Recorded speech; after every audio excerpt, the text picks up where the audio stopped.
Yo trabajaba de camarógrafo en el programa Art Attack, en la época donde conducía Rui Torres y grabábamos en Londres. Era un tipo muy dedicado y le encantaba su trabajo, además se llevaba bien con la producción. Cuando terminaba de grabar un episodio, platicaba con él y hacíamos comentarios del programa, sobre qué parte le gustaba más del programa. El tiempo volaba cuando tenía charlas con él, se podría decir que era su mejor amigo, sin presumir mucho. Me contaba sobre su familia, tenía una hija recién nacida. Recuerdo cómo se le iluminaba la cara cada vez que hablaba de ella, hasta tenía fotos y me las mostraba. Pero lo entristecía el no saber nada de ella. Yo le decía que no había nada de qué preocuparse si él les enviaba cartas para hacerles saber que estaba bien. Aceptó mi propuesta y empezó ese mismo día. Cada día le enviaba una carta a su esposa, ella le enviaba fotos de su hija. Lo que más quería en el mundo. ¿Cómo no apreciarlo? Un hijo es de lo más bello que un humano puede recibir. Rui me contaba que estudiaba ingeniería de telemática, pues su carrera como actor no era lo único con lo que podría tener éxito. Me decía que solo estaría un tiempo trabajando para Disney Channel, después regresaría a México para terminar sus estudios. Lo admiraba por ello, por los sueños que tenía para darle lo mejor a su familia. Era muy feliz, hasta que los problemas comenzaron. Mientras grabábamos un episodio, dimos la primera pausa para darle un descanso a Rui. En ese momento llamaron por teléfono y por el tono en el que Rui contestaba, no parecía algo bueno. Al finalizar la llamada, le pregunté qué había pasado, él solo contestó que no había pasado nada. La pausa terminó, el programa transcurrió con normalidad. Cuando terminamos de grabar, mi amigo se dirigió a su camerino enfurecido, lo seguí para preguntarle una vez más qué había pasado. Tuvo una pelea con su esposa, ella le decía hasta cuándo iba a grabar el estúpido programa, él le respondió que tardaría un poco más de tiempo ya que había firmado para otra temporada. Su esposa contestó que nunca tenía tiempo para hablarle, que solo le importaba su programa y no hablarle a ella. Él intentó decir que constantemente mandaba cartas, pero ya habían colgado. Rui estaba muy molesto. Desgraciadamente solo podía irme y dejarlo solo. Desde ese momento empezó a tener más y más problemas con Elena, su esposa. Cosa que afectó el ánimo de Rui, ya no era simpático y energético como antes, ahora solo se encerraba en su camerino. Pero ese era solo uno de los tantos problemas. En el 2002 habíamos empezado a grabar la segunda temporada. Todo había vuelto a la normalidad, Rui estaba más contento, y todo su coraje se había esfumado. Pero fue por solo un momento. Un sábado por la tarde, estábamos Rui y yo en su departamento charlando, cuando su teléfono suena, él contestó y se quedó callado.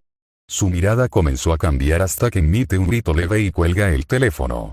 Se alteró demasiado, daba muchas vueltas alrededor de la sala. Volví a preguntarle qué le pasaba y respondió con un nudo en la garganta. Mi hija está muerta. Me sorprendí, no lo podía creer. ¿Y si es una broma?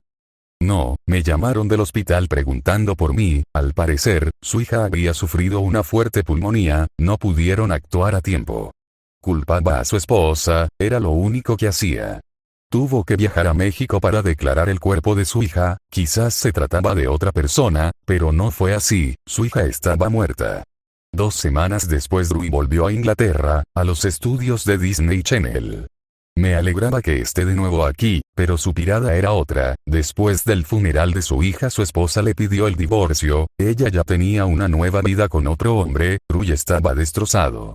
Después de unos instantes su cara cambió, como si nunca hubiera pasado de nada. Bueno, hay que comenzar de nuevo, contestó. Haces bien en pensar así. En el fondo, su mirada no me daba buena espina, solo le seguí la corriente. Ahí fue donde cambió completamente. Después que terminábamos de grabar un capítulo, Rui se iba a su camerino entusiasmado, como si tuviera algún plan o tramara algo. Lo seguí para saber qué hacía, pero siempre se encerraba solo.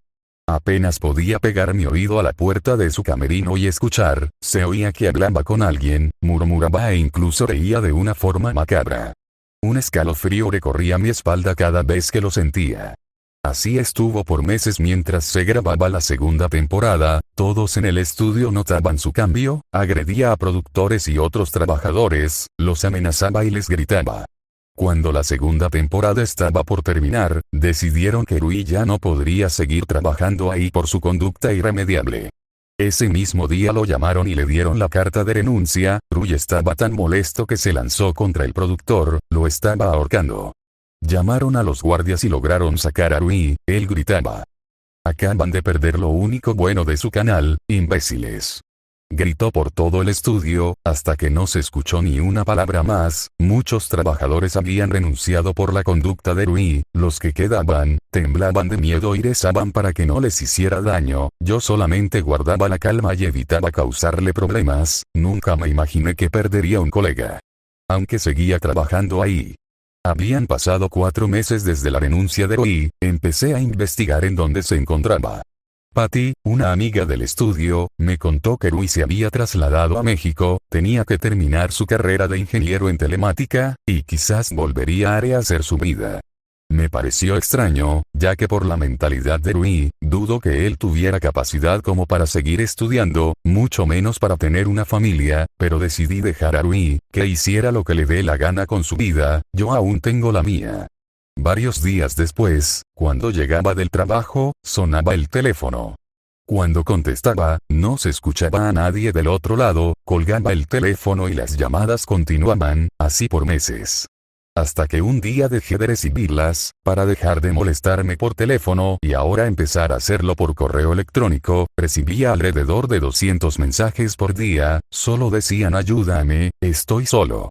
Pensé que era un virus o basura que la gente envía, así que solo eliminaba los mensajes, hasta que recibí un mensaje muy similar a los demás, solo que este tenía una dirección y un número de habitación debajo del mensaje.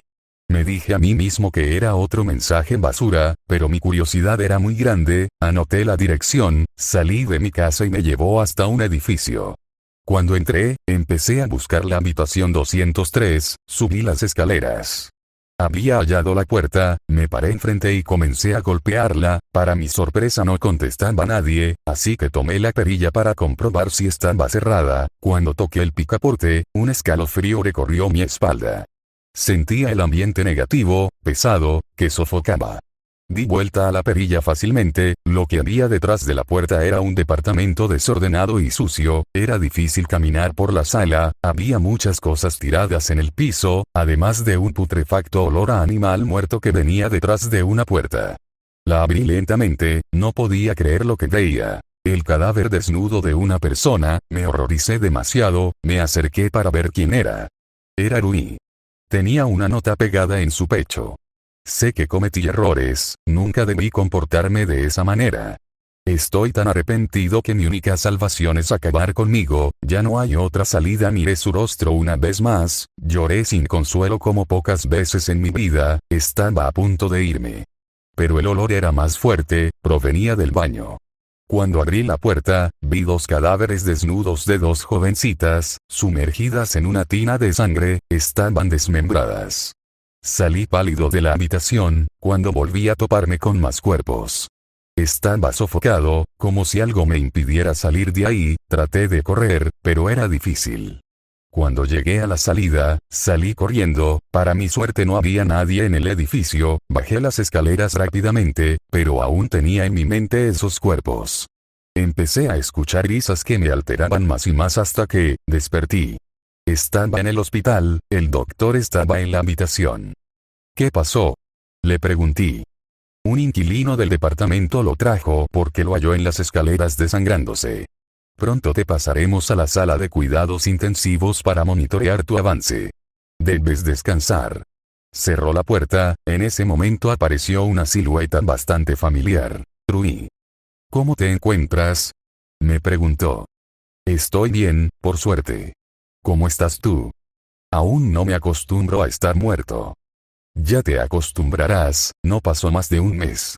Me dieron el alta, y desde aquí en adelante, nunca más estuve solo.